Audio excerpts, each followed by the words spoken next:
Hi everyone, जावा features में आप लोगों का बहुत बहुत स्वागत है। तो इस वीडियो में हम लोग बात करने वाले हैं स्टैटिक वेरिएबल के बारे में। और स्टैटिक वेरिएबल को मैंने बहुत ही अच्छी तरीके से इस वीडियो में समझाया है, तो इस वीडियो को पूरे एंड तक जरूर देखिए। चलिए हम लोग सीखते हैं स्टैटिक वेरिएबल। तो सबसे पहले हम लोग देखते हैं पिक्चर में कि स्टैटिक वेरिएबल कैसे काम करता है। अगर हम किसी वेरिएबल को स्टैटिक बनाते हैं तो सबसे पहले हम लोग एक वेरिएबल को स्टैटिक बनाते कैसे हैं वो देखेंगे। फिर उसके बाद मैं आप लोगों को बताऊंगा स्टैटिक अगर किसी वेरिएबल में यूज करते हैं तो वो वेरिएबल कैसे काम करता है। तो यहाँ पे हम पिक्चर में देख पा रहे होंगे, जैसा कि मैंने ऑब्जेक्ट वाले वीडियो में बताया था, जिसमें कि मैंने बताया था ऑब्जेक्ट कैसे क्रिएट करते हैं और वो हीप में कहाँ स्टोर होता है। तो वही है पिक्चर है। यहाँ पे दो ऑब्जेक्ट है, एक ये ऑब्जेक्ट है, दूसरा ये ऑब्जेक्ट है।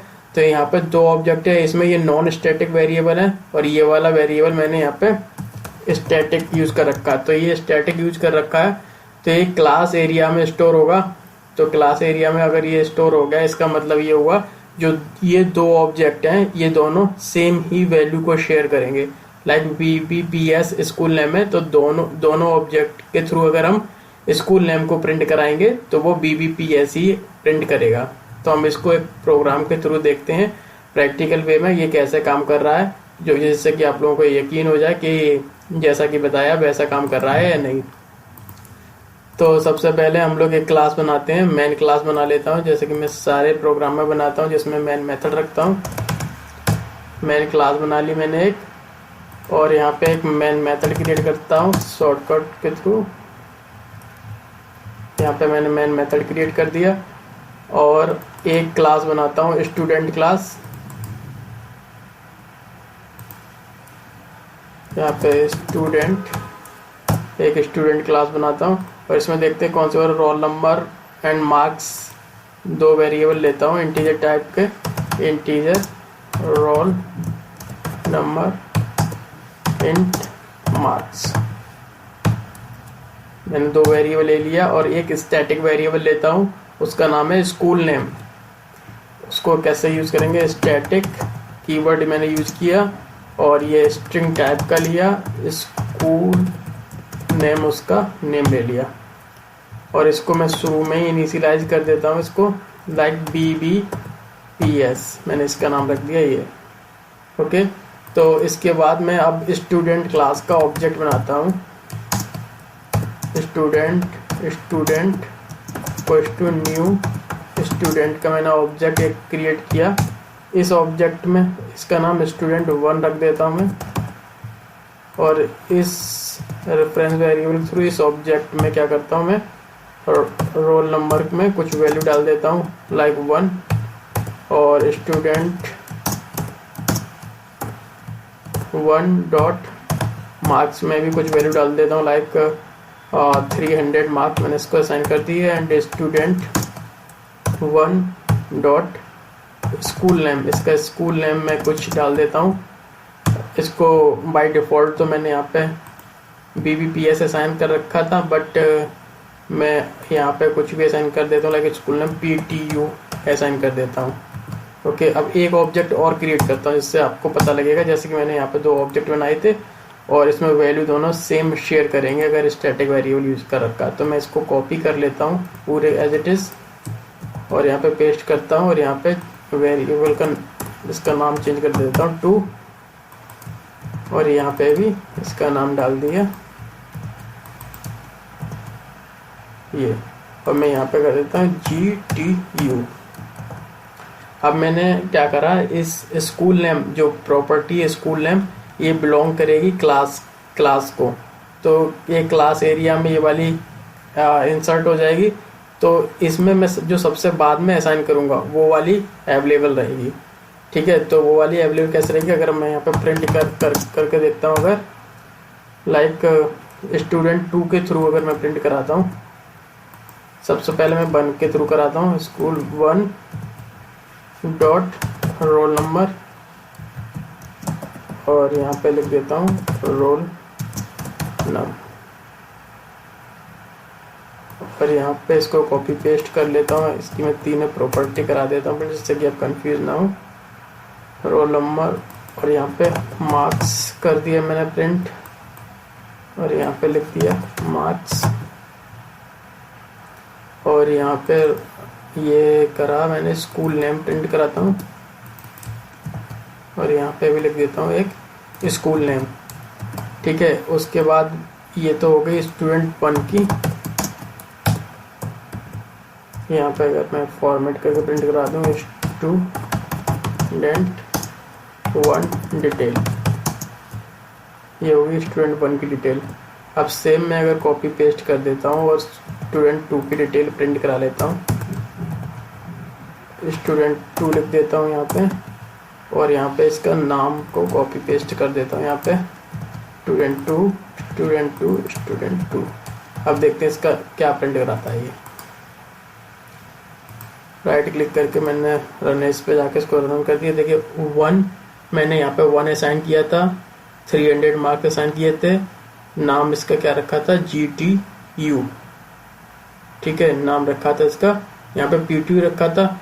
फिर बाद में आके मैंने क्या कर दिया था, इसका नाम GTU, यानी कि जो वैल्यू मैं स्टैटिक वेरिएबल सबसे लास्ट में असाइन कर रहा हूँ वो ओवरराइड हो जाएगी इससे, और वही दोनों ऑब्जेक्ट को मिलेगी। यहाँ देखिए GTU दोनों ऑब्जेक्ट को आपके GTU मिला। ये स्टैटिक का फायदा, यानी कि दोनों जो जितने भी ऑब्जेक्ट होंगे स्टूडेंट क्लास के, यहाँ पे तो मैंने 2 ही क्रिएट कर रखे हैं, ये यहाँ पे 2 क्रिएट करें, यहाँ पे हजारों ऑब्जेक्ट क्रिएट होंगे। तो वो स्टैटिक के थ्रू क्या होगा, आपको एक ही मेमोरी असाइन होगी, एक ही जगह मेमोरी लेगा और सारे ऑब्जेक्ट को वही शेयर हो जाएगी। लाइक मैं अगर यहाँ पे कमेंट कर देता हूँ तो देखते हैं अभी क्या प्रिंट होता है। अब देखिए यहाँ पे BBPS, जो कि मैंने इनिशियल में यहाँ पे स्टैटिक जब डिक्लेयर करा वहीं पे इनिशियलाइज कर दिया BBPS। अब ये दोनों ऑब्जेक्ट को आपका BBPS ही असाइन हो गई, यही प्रिंट हो रहा स्कूल नेम BBPS हो गया। अब इसका फायदा क्या हुआ, जैसा हजारों लाखों ऑब्जेक्ट जब स्टूडेंट क्लास के बनेंगे, तो मैंने स्टार्टिंग में ही स्टैटिक वेरिएबल को BBPS को दे दिया, क्योंकि मुझे एक ही स्कूल अगर देना सबका, सारे स्टूडेंट का, तो मैं क्यों नॉन स्टैटिक वेरिएबल बनाऊं, जिससे कि फिर मेमोरी अलग अलग सबका लेगा ये वेरिएबल। तो ये एक ही बार मेमोरी ले लेगा और आपका सारे ऑब्जेक्ट को ये शेयर हो जाएगा। यही है स्टैटिक का फायदा कि ये मेमोरी आपकी सेव करेगा, जहां आपको जैसी जरूरत है वैसा आप यूज कर सकते हैं। तो ये हो गया स्टैटिक वेरिएबल के बारे में। अगर आपको ये वीडियो अच्छा लग रहा हो तो प्लीज सब्सक्राइब कर लीजिए इस चैनल को और बेल आइकन जरूर प्रेस कर दीजिए और कमेंट कीजिए कि आपको ये वीडियो कैसा लगा। तो चलिए अब देखते हैं स्टैटिक मेथड के बारे में, कि सबसे पहले हम लोग प्रोग्राम में ही जाएंगे और स्टैटिक मेथड क्रिएट करेंगे और उसको कैसे कॉल करते हैं उस स्टैटिक मेथड को, ये सब को देखते हैं। तो अब मैं इस सब चीज को यहाँ से हटा देता हूँ और यहाँ पे स्टूडेंट में एक स्टैटिक मेथड को क्रिएट करता हूँ। लाइक अगर नॉर्मल मेथड हमें प्रिंट कराना होता है तो उसको कैसे प्रिंट करते हैं, like public and return type is void and display student detail. ये मैंने थोड़ा सा लंबा मेथड नेम रख दिया, कोई दिक्कत नहीं है।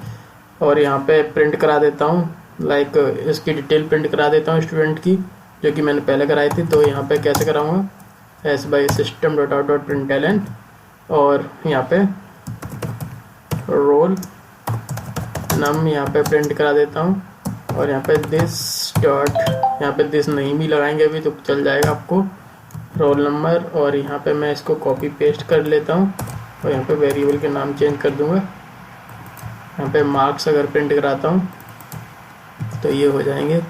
और यहाँ पे अभी लाइक स्कूल नेम में प्रिंट कराऊँ तो क्या होगा, यहाँ पे प्रिंट हो गया। ठीक है, अब मैं क्या करता हूँ, इसको नॉर्मल क्या करते हैं, जैसे हम लोग ऑब्जेक्ट बनाते हैं उसके थ्रू इस स्टूडेंट को कॉल करते हैं, सॉरी मेथड को कॉल करते हैं, इक्वल टू न्यू स्टूडेंट। ये आपका ऑब्जेक्ट क्रिएट हो गया और स्टूडेंट के रेफरेंस वेरिएबल के थ्रू डिस्प्ले स्टूडेंट डिटेल। अब मैं राइट क्लिक करके इसको रन करूंगा, देखते हैं क्या प्रिंट होगा। ये 0 क्योंकि मैंने अभी इस ऑब्जेक्ट को कुछ वैल्यू असाइन ही नहीं की थी। तो यहाँ पे एक मैं कंस्ट्रक्टर बना लेता हूँ, जिससे क्या होगा, वैल्यू असाइन कर दूंगा, पब्लिक टैब का कंस्ट्रक्टर बना लेता हूँ। यहाँ पे एक वैल्यू असाइन कर देता हूँ इंटीजर टाइप की रोल नम कॉमा इंट मार्क्स। ओके, और मैं इन वेरिएबल्स को ऊपर रख देता हूँ सबसे पहले ही, this dot roll number equal to roll number और this dot marks equal to marks.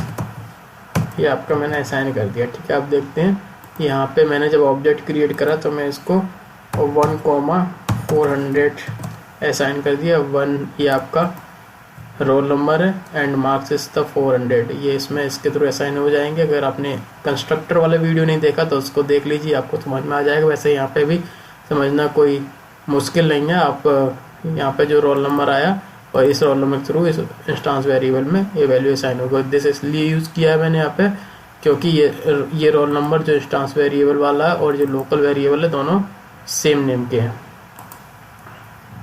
तो इसको रन करता हूँ तो देखते हैं क्या प्रिंट 1,400 एंड BBPS ये आपका प्रिंट हो गया। अब मैं बात करता हूँ स्टैटिक मेथड की। तो यहाँ पे अगर मैं स्टैटिक यूज़ कर लेता हूँ like public static void display result. अब देखिए पहली चीज़ तो ये है, ये क्या बोल रहा है कि this can not be use this in static context. मतलब स्टैटिक मेथड के अंदर आप दिस यूज नहीं कर सकते। ठीक है, और सबसे पहले मैं इसको दिस को रिमूव करता हूँ। ठीक है, अभी भी ये क्या कह रहा है कि can not make a static reference to the non static field. मतलब स्टैटिक मेथड में आप नॉन स्टैटिक वेरिएबल को यूज़ नहीं कर सकते। तो मैं इसको भी हटा देता हूँ। तो इसको भी जब हटाता हूँ, ये वाला तो स्टैटिक है तो मैं स्टैटिक के अंदर स्टैटिक यूज़ कर सकता हूँ। इसका मतलब ये है कि ये वाला स्कूल नेम स्टैटिक है तो स्टैटिक के अंदर स्टैटिक यूज़ कर सकता हूँ। तो ये मेथड है, बिलोंग करेगा क्लास को, नॉट टू द ऑब्जेक्ट। तो अभी मैं इसको रन कराता हूँ।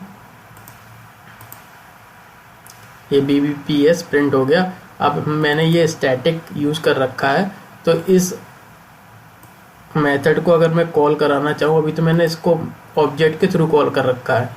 अभी ये यहाँ पे देखिए क्या लिखा है, the static method display student detail from the type student should be accessed in static way. मतलब मैं इसको डायरेक्ट स्टूडेंट क्लास के थ्रू भी एक्सेस कर सकता हूँ। स्टूडेंट डॉट डिस्प्ले स्टैटिक का फ़ायदा यही है कि आपने अगर स्टूडेंट को इस डिस्प्ले स्टूडेंट डिटेल को अगर स्टैटिक बना रखा तो मुझे इसको कॉल कराने के लिए किसी ऑब्जेक्ट की ज़रूरत नहीं पड़ेगी। मैं डायरेक्ट क्लास के थ्रू इसको कॉल करा सकता हूँ। तो ये यहाँ पे देखिए आपका ये प्रिंट हो गया। तो ये था स्टैटिक मेथड के बारे में।